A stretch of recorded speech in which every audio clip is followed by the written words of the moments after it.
Are you self conscious? Do you worry about how you're going to be perceived? Do you worry about the words you're going to use, the language that's going to come out of your mouth, the way that your accent sounds? If you are worrying all the time when you're communicating, you're probably self conscious. Self consciousness works against us, but self awareness is a tool. And it is one of the Diamond Method's 9 communication principles that I want to talk to you about today. Because when you have skills in your toolbox, just imagine that tool. You open it up. You need a screwdriver. You know what it looks like. You get it, and you know how to use it. The same thing is true when you open up your communication skills toolbox. When you open that up and you know that you need projection, you need your voice to resonate and reach a large audience, you know what tool to look for: volume and projection. And you know how to use it. So, how does self awareness come into play? Is like this. If you're speaking to a large crowd and you notice that your volume is not strong, your voice is not projecting, you are aware. You become aware of your environment and what you could do with your voice to project, to reach that crowd of 100 people. So that's self awareness. Self awareness is when you are the speaker and the audience at the same time. Self awareness is when you can listen to how your voice sounds. You can be aware of what your body language is doing.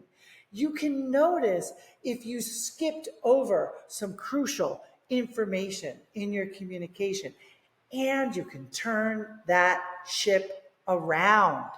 Meaning, you can open up that communication skills toolbox right in the middle of your speech, and you can pull out what you need at that moment. Now, I'm going to tell you something that you may know here, but the question is, do you do it? When we pause, we don't just help the audience understand, we help ourselves stay on track in our communication. So, this framework, the Diamond Method framework of thought chunking, is about pausing. Yes, it's about managing speed and all of that.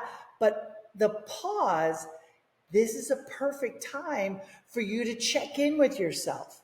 How are you doing? Is the audience with you?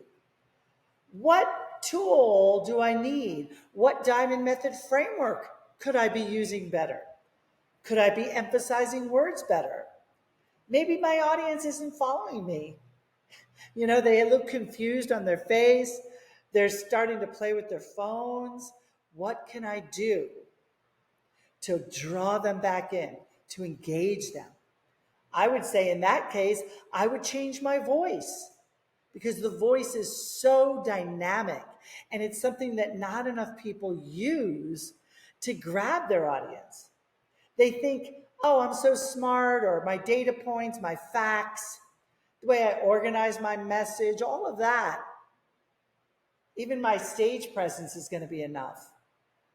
Not necessarily, but the voice is so powerful that that is always the first thing I look for when I'm trying to be aware of what's going on in the room or the Zoom room.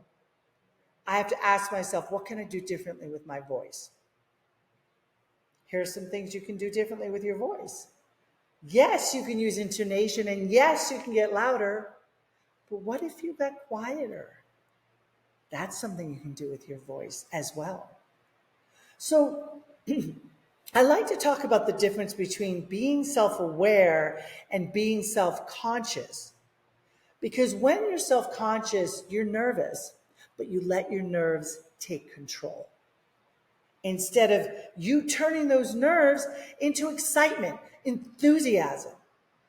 One of my favorite people is Oh, Mel Robbins. Mel Robbins.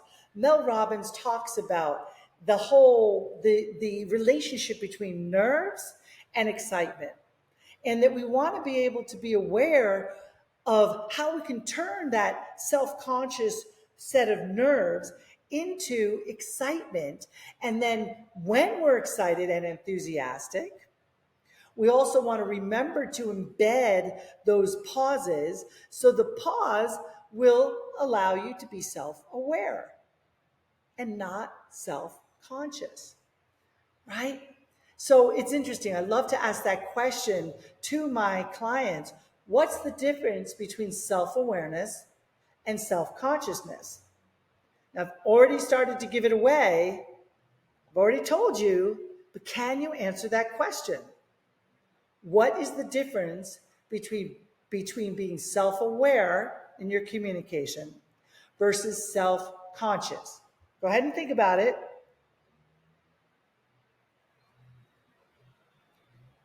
Right. When you are self-aware, you have the tools to adjust to the circumstance, to the environment, to the audience. You are the speaker and the audience at the same time. That's what it means to be self-aware.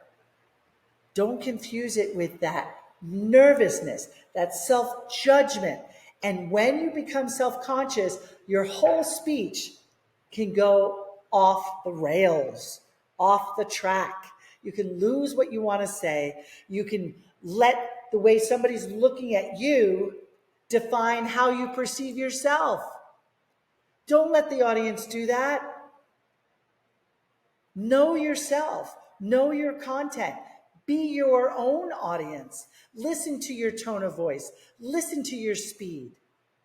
Take notice of your hand gestures, your facial expressions. Do they match what you want to say? Are you frowning and serious when you could add a smile? Are you speaking too quickly? Do you need to vary the speed? Do you need to vary the pitch?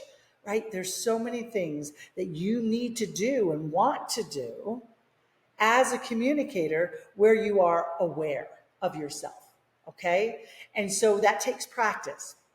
And one thing you can do to practice is you can stand in front of a mirror and you can speak to the mirror.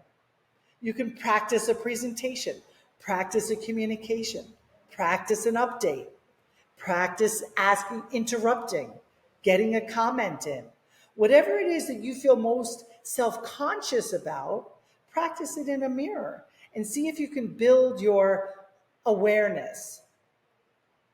What are you experiencing as the audience while you speak? What is your voice doing? What are your hands doing? What is your message doing? And if you could turn that ship around, then you will be self-aware. All right, I hope you liked today's video. Remember to share, to like, subscribe with notifications to the By Jill Diamond channel. And please always come back for more and stay patient with me. You know I do my best to deliver for you, and I hope that you love today's video. All right, thanks again for being here. Bye.